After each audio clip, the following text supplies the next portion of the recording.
Radio रिमझिम सुने वाला सारा श्रोता लोग के अफसर अली के सलाम, आदाब, नमस्कार एंड प्रणाम। और साथ ही राउर दोस्त दिव्या के भी सादर प्रणाम बा।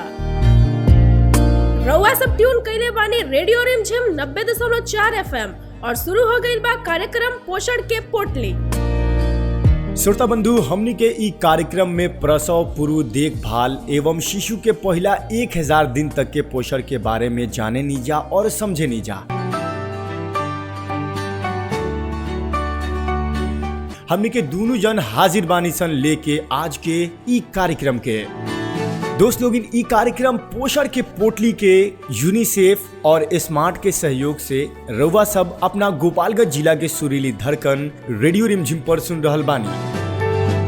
हम आप सबके बतला दी कि आज के एपिसोड के ई चौथा भाग है, जिसमें आज चर्चा हुई मात्र आहार विविधता के बारे में, यानी कि गर्भावस्था के दौरान का आहार लेवे के बा, का खाए के बा। एकरा बारे में आज के ई भाग में हमने के विस्तार से चर्चा कइल जाई।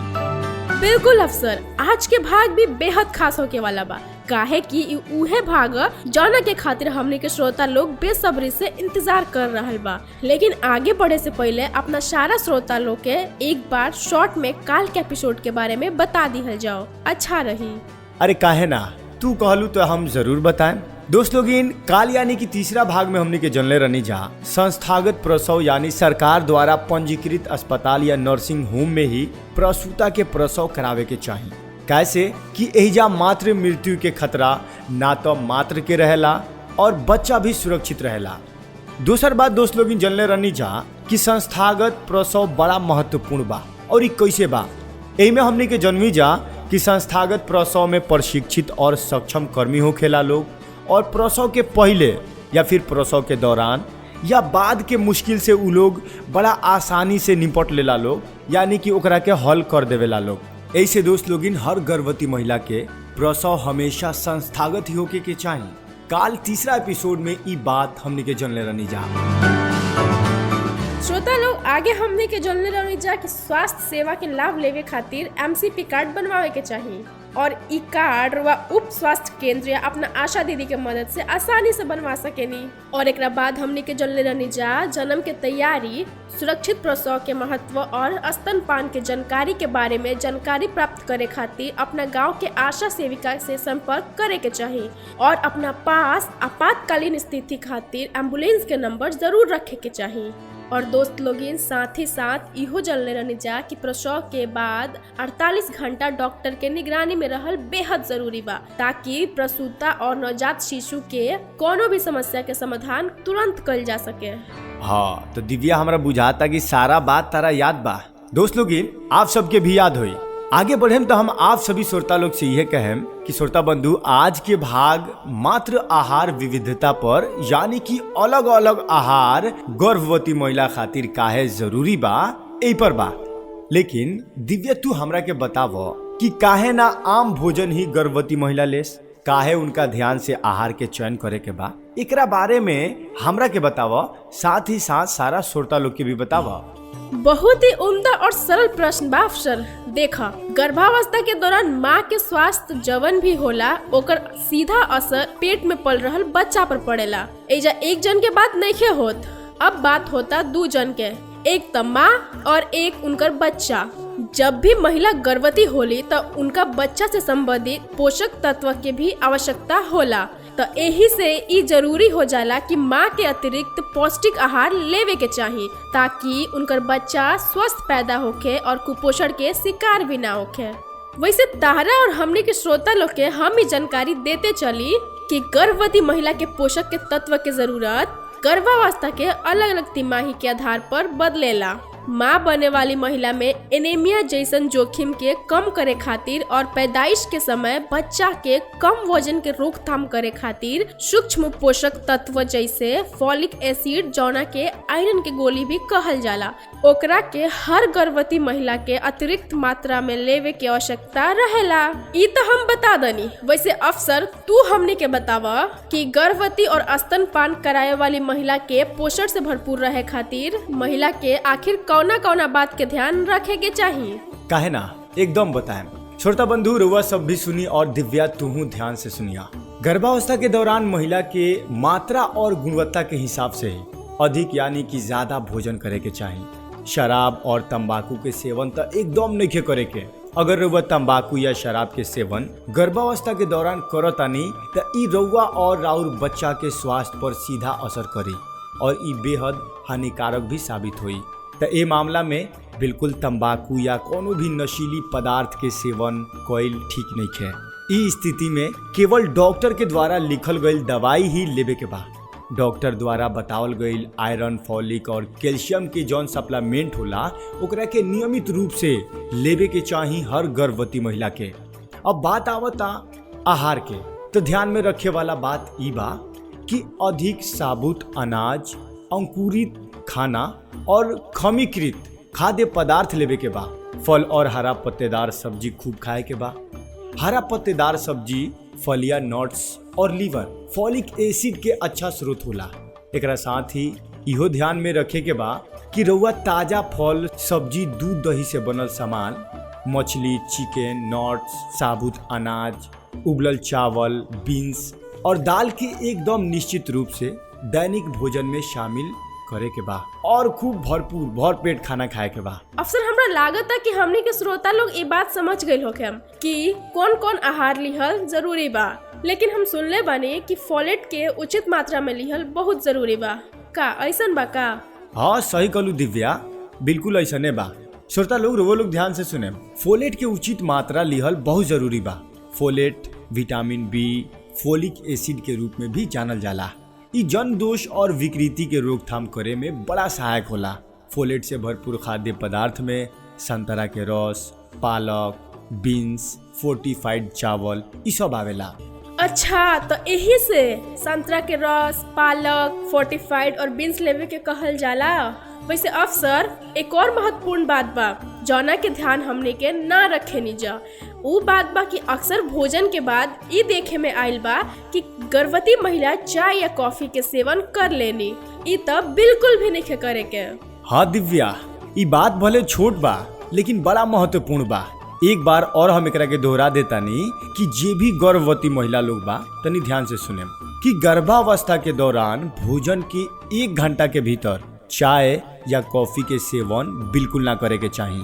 अगर रुआ लोग ऐसा करत होके तो ई आदत बिल्कुल छोड़ दी।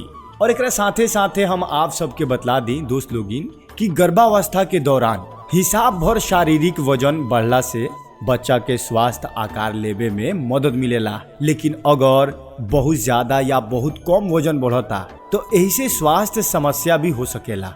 दोस्त लोगिन, अगर ऐसा कुछ भी होता कोनो भी गर्भवती महिला के साथे तो उ लोग के डॉक्टर से जरूर जाके संपर्क करे के चाहिए। बिल्कुल, डॉक्टर ही राउत पहला संपर्क होके के चाहिए। रुआ खुद से अपन डॉक्टर ना बनी, कोनो भी दवाई खरीद के ना खाई। कोनो भी परेशानी होके तो डॉक्टर से मिली और अपन परेशानी डॉक्टर के ही बताई।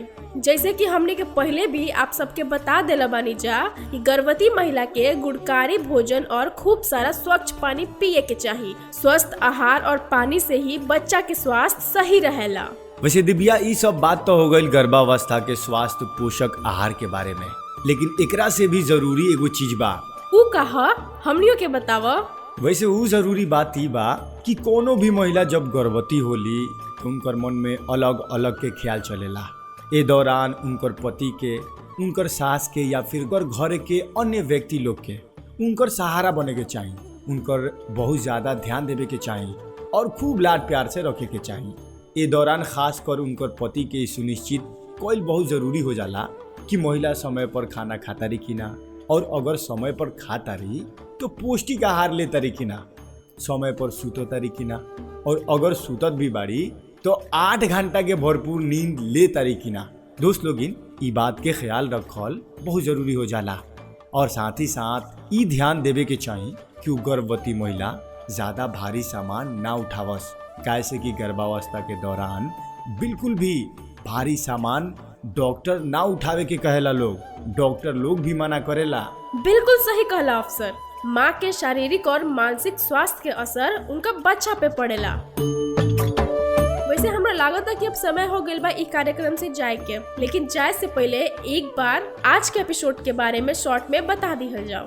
हाँ जरूर बता देवे के, ताकि हमनी के श्रोता लोग भुलाई ना हमनी के सारा बात के।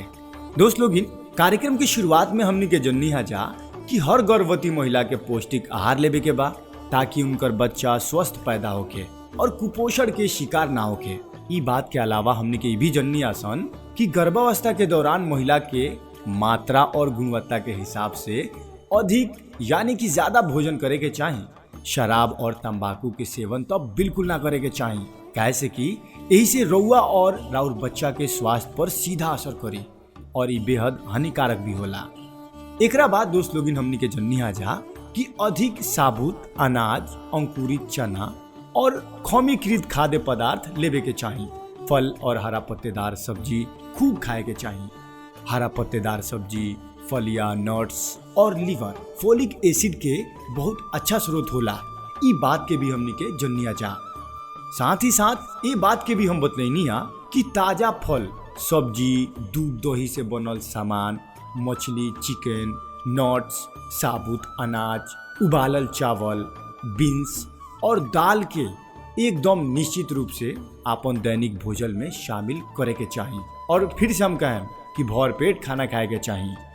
दोस्त लोगिन, आगे ओकरा बाद हमने के जन्निया जा कि फोलेट के उचित मात्रा में लिहल बहुत जरूरी बा, काहे कि ई जन्म दोष और विकृति के रोकथाम करे में काफी सहायक होला। फोलेट से भरपूर खाद्य पदार्थ में संतरा के रस, पालक, बीन्स, फोर्टिफाइड चावल ये सब शामिल बा। त ऐसे एक और सेवन अवश्य करे के चाहिए हर गर्भवती महिला के।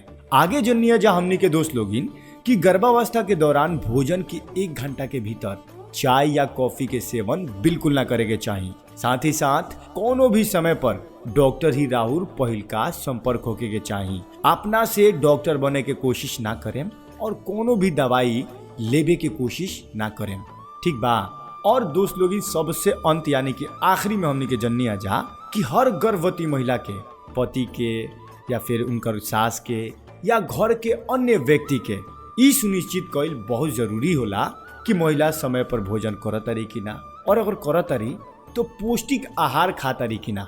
ए दौरान उ कोनो प्रकार के टेंशन में तो नहीं खी, कोनो प्रकार के दबाव में तो उनकर जिंदगी नहीं के भीतर, कहीं उ कोनो भारी सामान तो नहीं के उठावत। दोस्त लोगिन, ई सारा बात के ख्याल रखे के बा हमने के आज के ई कार्यक्रम में ई सब बात जन्निया जा। दोस्त लोग, आज की एपिसोड कैसन लागल हमने के जरूर बताई। और साथ ही साथ यदि आपके मन में कोनो प्रश्न बा तो ओकरा के लिख के या फिर रिकॉर्ड करके हमनी के लगे भेज दी। हमनी के व्हाट्सएप नंबर बा 98 523 52 599। मेल आईडी बा radioremgym@gmail.com। यदि रुआ लोग के लगे मोबाइल नहीं खे, बिना मोबाइल के बानी तो कॉल कर सकतानी 98 527 88 291 पर। और अगर वह लोग मोबाइल भी नहीं खे तो खत लिख सकतानी या केहू से लिखवा के भेज भी सकतानी। हमनी के खत के पता बा रेडियो रिमझिम बंजारी मोड़ गोपालगंज, पिन कोड 84 14 28। ई पता पर आपन संदेश जरूर पहुँचाई। साथ ही साथ ई कार्यक्रम कैसन लागला ई भी बताई या फिर कोनो सवाल पूछी। वैसे अफसर एगो फीडबैक भी आइल बा ई कार्यक्रम के विषय में। तो जब फीडबैक आइल बा तो ऐसा कइल जाओ कि एकरा के अपना सब श्रोता लोग के सुना दिहल जाओ। मेरा नाम दिलीप राम है, मैं दिल्ली से बोल रहा हूँ। आज आपका प्रोग्राम पोषक की पोटली 14 तारीख को मकर संक्रांति के दिन आज मैंने सुना हूँ। आपने जो सर बताए हैं, आप और श्रुति मैडम ने कि संस्थापक के बारे में बताए, ये सबको मालूम नहीं है, लेकिन आप लोग जो बता रहे हैं सर बहुत बढ़िया बात है। और दूसरी बात को, जो पहले जो घर में बच्चा इशू होता था उसमें अधिकतर ऐसे घटनाएं घटती थी कि जाचा बच्चा को बहुत ज़्यादा नुकसान हुआ करता था। लेकिन आज मैं कहना चाहूँगा, आप और श्रुति मैडम जो आप पोषण की पोटली लाए हुए हैं उसके लिए सारा श्रेय आप लोगों को मिल रहा है। और इसके साथ साथ कृपा शंकराचार्य जी ने जो ये चला रहे हैं पोषण की पोटली, वो बहुत माने उनकी कृपा प्रदान है। और बहुत ढेर सारा बधाई है कि ये जो प्रोग्राम है ना सब पब्लिक के पास पहुंच रहा है। आपके रेडियो 90.4 रिमझिम के माध्यम से हम लोग दिल्ली में आपके ऐप के माध्यम से सुनते हैं, लेकिन इंतज़ार आता है कि बहुत कुछ आपके रेडियो के माध्यम से हम लोग को सुनने को मिलता है और सीखने को भी मिलता है। इसलिए कि बहुत बहुत बधाई और धन्यवाद। दोस्त लोग ई त फीडबैक हमनी के श्रोता के रला यहाँ के बतैनिया कि कार्यक्रम यहाँ के बहुत अच्छा लागेला। आप भी आपन फीडबैक जरूर पहुंचाई, हमनी के रही बेसब्री से इंतजार। और अब वक्त हो गई बा कि हमनी के निकलल जाओ। तो दोस्त लोगिन हमनी के मिलल जाई अगला शुक्रवार शाम 7 बजे। और अगर आज के ई कार्यक्रम पोषण के पोटली के रुआ दोबारा सुने के चाहता नहीं तो काल यानी कि रविवार सुबह 10 बजे एक और पुनः प्रसारण रेडियो रिमझिम पे सुन सकता नहीं। तो आप सब ऐसे ही सुनत रही रेडियो रिमझिम और अपन दोस्त दिव्या के दी जाए के अनुमति, साथ ही साथ अपन रेडियो दोस्त अफसर अली के भी दी जाए के इजाजत।